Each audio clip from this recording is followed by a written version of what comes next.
Big pass வீட்டுக்குள்ள ஊர்ல சுத்திக்கிட்டு இருக்கிற கல்சடையங்களாம் கொண்டு வந்து பிக் பாஸ் வீட்டுக்குள்ள இருந்தா ஷோ எப்படி போகும் அப்படிங்கிறதுக்கு உதாரணம் இந்த சீசன் வச்சுக்கலாம். ஏன்னா அந்த அளவுக்கு ரொம்ப ட்ராஜரியா போய்கிட்டு இருக்கு இந்த பிக் பாஸ் சீசன்.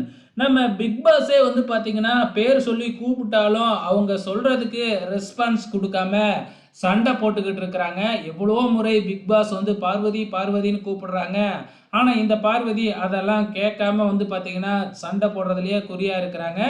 இந்த வாரம் ஒரு சூப்பரான ஒரு ஃபன்னான டாஸ்க்க குடுத்திருக்கிறாரு. ஒவ்வொருத்தவங்களுக்கும் மெனக்கெட்டு அந்த கெட்டப்புக்கு தேவையான ட்ரெஸ் எல்லாம் ரெடி பண்ணி கொண்டு வந்து குடுத்தா, டாஸ்க்க பண்ணாம சண்டை போடுறதுல தான் மும்மரமா இருக்கிறாங்க.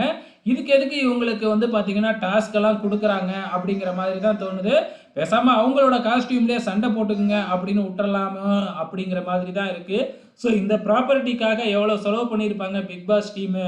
ஆனால் அதை பற்றிலாம் கவலைப்படாமல் இவங்க என்னடானா எப்போ பார்த்தாலும் சண்டை தான், 2 நாளாகவே சண்டை தான்.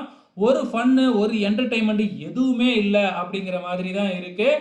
ஸோ வார வாரம் நம்ம விஜய் சேதுபதியும் எவ்வளவோ திட்டி பார்க்குறாரு. யாரையாச்சும் 2 பேத்துக்கு ரெட் கார்டு கொடுத்து வெளியில் அனுப்புனா தான் வந்து புத்தி வரும் அப்படின்னு நினைக்கிறேன். ஆனால் அதை கண்டிப்பாக செய்ய மாட்டாங்க. ஸோ பொறுத்திருந்து பார்க்கலாம் என்ன நடக்க போகுதுன்னு.